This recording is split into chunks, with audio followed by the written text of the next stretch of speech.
Baik, sila ceritakan kepada mahkamah nama, pekerjaan dan juga hubungan kamu bersama si mati dan juga tertuduh. Nama saya Donish bin Abu. Saya student lagi, student Mescom. Hubungan saya dengan si mati dan tertuduh, saya best friend orang. Baik, pada 10 Oktober 2019, di mana keberadaan kamu dan kenapa? Keberadaan saya waktu tu, saya pergi jumpa Oli dengan Neil dan Amir. Kita orang nak berbincang. Baik, adakah Daniel mempunyai niat untuk menutup mulut Oli dengan membunuhnya pada pemerhatian kamu? Takkan. Saya kenal Daniel. Dia tak sekejam tu.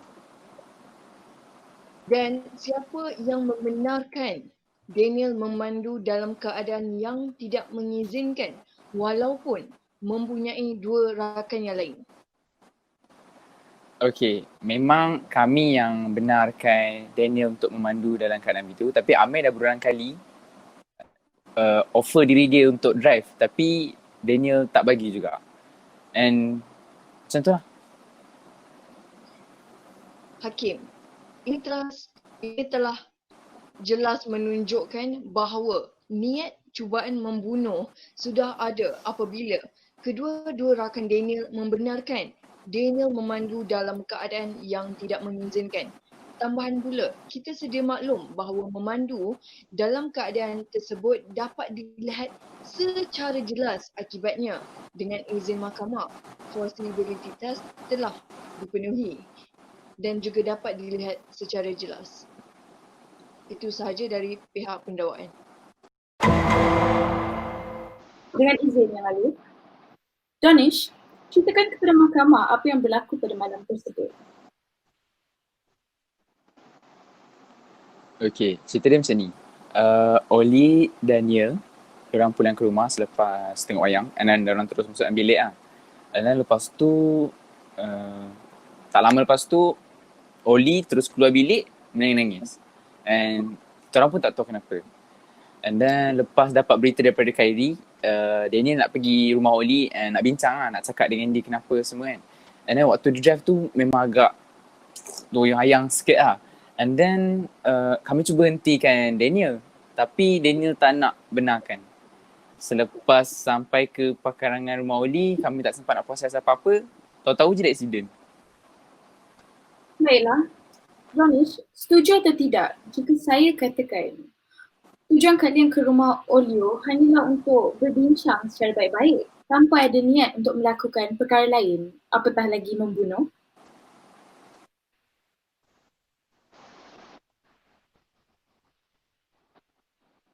Setuju? Baik, setuju atau tidak jika saya katakan jika awak tahu tentang keadaan Daniel yang mabuk, awak takkan biarkan dia memandu?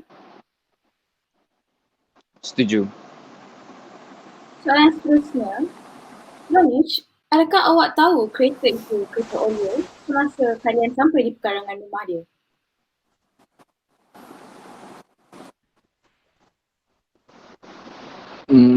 Kami tahu tu kereta Olio. Tapi sebab malam kan, so memang tak nampak apa. Plus dia punya cermin tingkap pun gelap and enjin pula mati. Daniel pula bawa dengan laju. So memang sedar-sedar je ada accident. Okey, setuju atau tidak jika saya katakan yang mustahil kalian tahu yang Olio dan Khairi sebenarnya berada dalam keadaan tersebut pada waktu itu? Ya, setuju. Baiklah.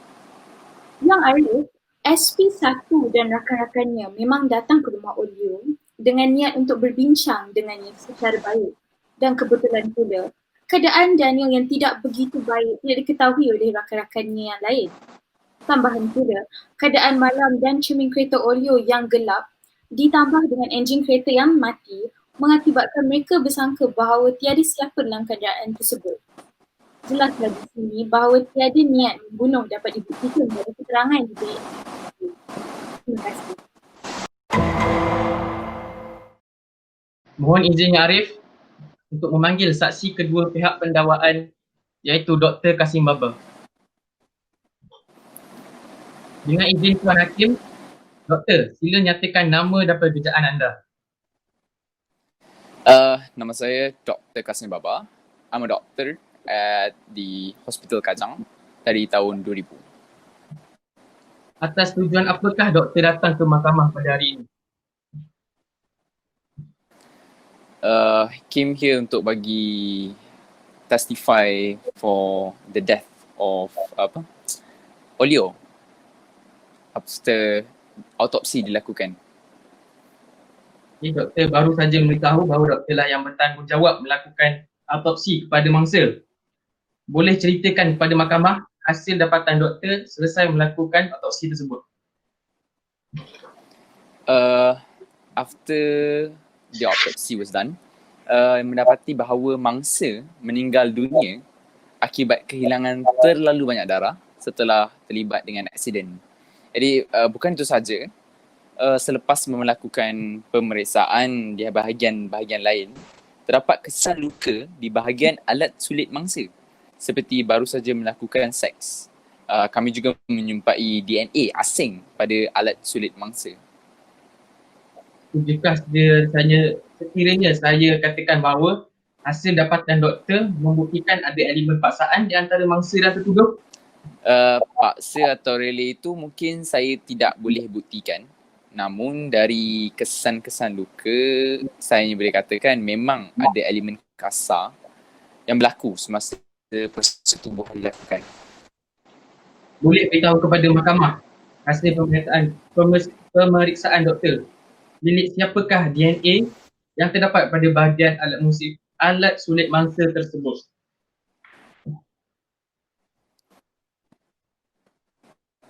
Jadi selepas melakukan pemeriksaan dekat DNA tersebut, it was actually from the tertuduh, which is Daniel Alif bin Khalid. Terima kasih. Yang Arif, melalui keterangan yang diberikan oleh SP2 ini, dapat dibuktikan bahawa ada elemen dengan istilah Arif penetration oleh OKT kepada mangsa. Tambahan pula, DNA itu juga menguatkan lagi hujahan dari pihak pendakwaan. Sekian saja daripada pihak pendakwaan. Izinkan saya yang Arif. Baiklah, doktor, adakah doktor yang bertanggungjawab menjalankan autopsi ke atas mangsa? Yes, saya senior doktor dalam bilik pembedahan mayat. Baiklah, berdasarkan laporan doktor, doktor mendapati ada kesan luka di bahagian sulit mangsa.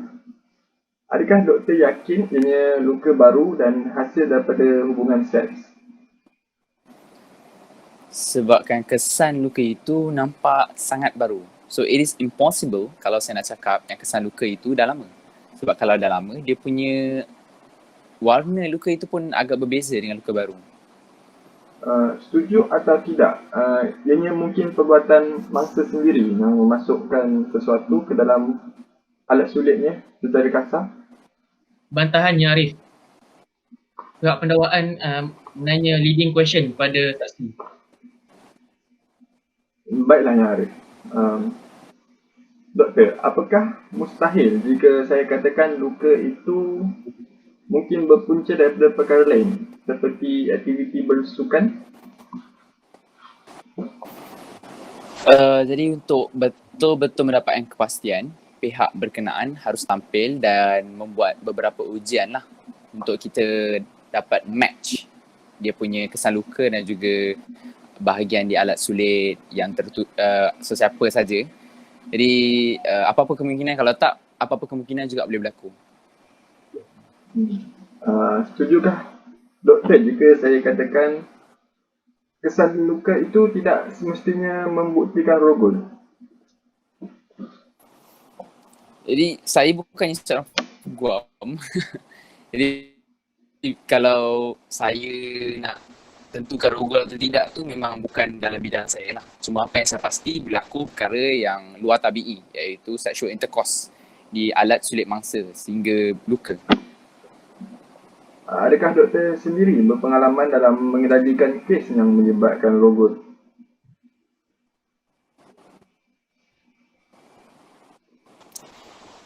Saya hanya pakar dalam bidang mengenali mayat-mayat dan hanya boleh nyatakan perkara yang berlaku sebelum mangsa mati melalui autopsi. Baiklah, terima kasih. Yang Arif, saya tak ada soalan lain. Hakim mendapati bahawa pihak pendakwa raya berjaya membuktikan prima facie atas tertuduh.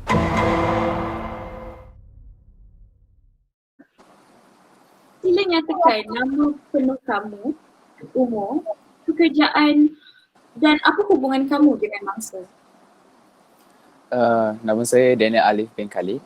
Umur saya 23 tahun. Saya bekerja sebagai tukang masak di restoran Jibril. Dan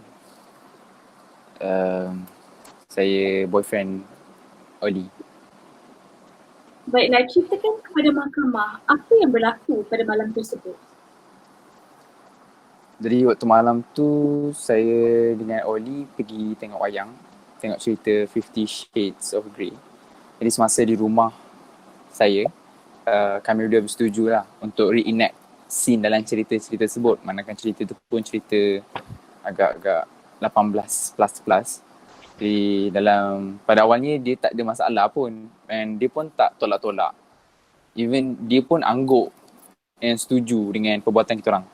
Tapi setelah kita orang macam beraksi semua dalam scene, dia sudah saya berhenti.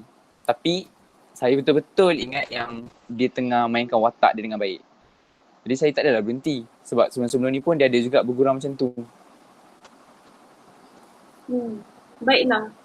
Apakah reaksi mangsa selepas kejadian tersebut? Selepas saya berhenti tu, Oli terus menangis. Dia menangis, dia mengamuk, semua. And dia terus minta break dengan saya. Dia keluar rumah and then dia terus balik. Saya tahu dia marah sangat dengan saya. And saya pun takut time tu nak confront dengan dia. Jadi Doni hantar dia pulang ke rumah, bukan saya. And then tak lama lepas tu, saya dapat tahu daripada Khairi sendiri yang Oli ada buat laporan ke atas saya. Dan saya pun tak lama lepas tu, saya, Doni dan Amir setuju untuk pergi ke rumah Oli untuk berbincang lah. Make sure everything is under control.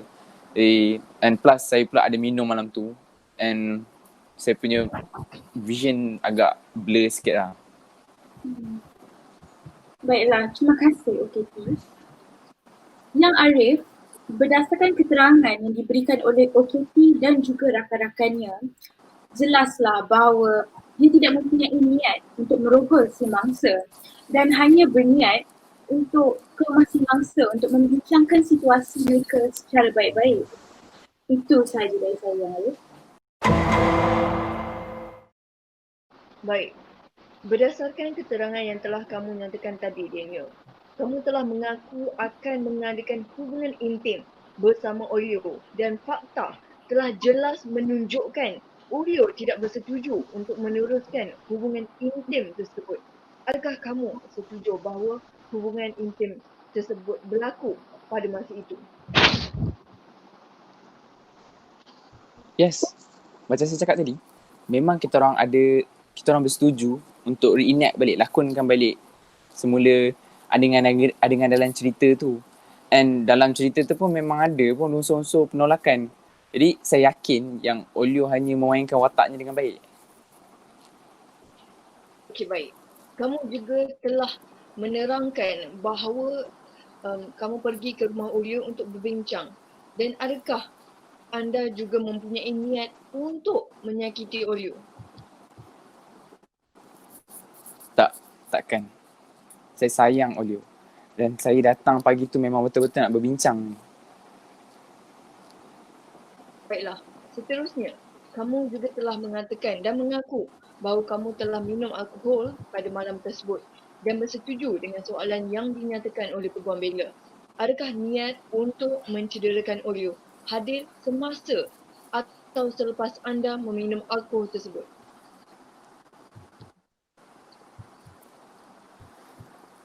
Macam ni lah, saya memang tak sedar langsung apa yang berlaku pada malam tu.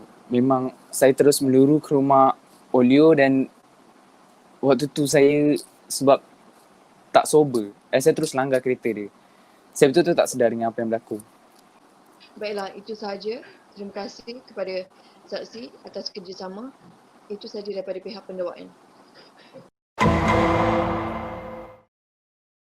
Terima kasih Yang Arif. Dengan izin saya memohon kepada mahkamah iaitu mensabitkan OKT dengan kesalahan merogol di bawah Seksyen 376B Kanun Kesihsahan iaitu merogol dengan niat dan telah melakukan hubungan seksual terhadap mangsa iaitu Cik Olio tanpa kerelaannya.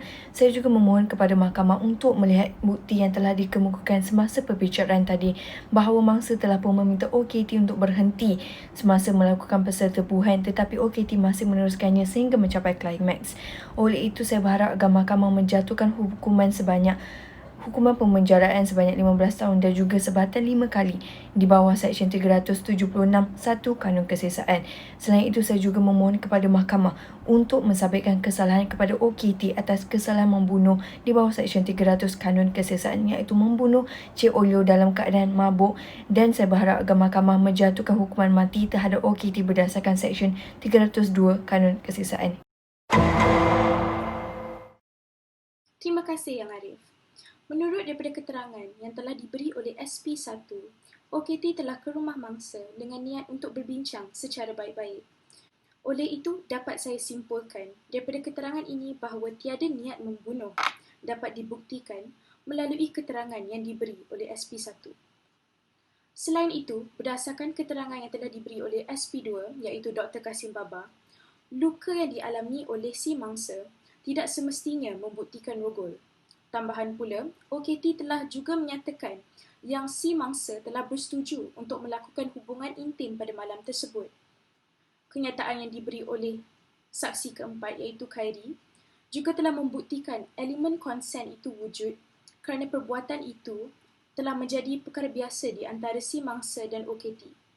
Jadi, tuduhan rogol dengan niat tidak dapat dibuktikan. Berdasarkan keterangan saksi, telah terbukti bahawa OKT tidak boleh disabitkan dengan kesalahan merogol dengan niat dan juga kesalahan membunuh. Sekian itu dari saya Yang Arif. Terima kasih. Hakim mendapati pihak peguam bela gagal untuk meragukan mahkamah atas tuduhan rogol Seksyen 376(B) dan tertuduh dijatuh hukum 9 tahun penjara dan 8 sebatan. Manakala, pihak peguam bela berjaya meragukan mahkamah atas tuduhan membunuh Seksyen 300 Kanun Kesihsahan. Tuduhan bunuh atas OKT digugurkan. Mahkamah bersurai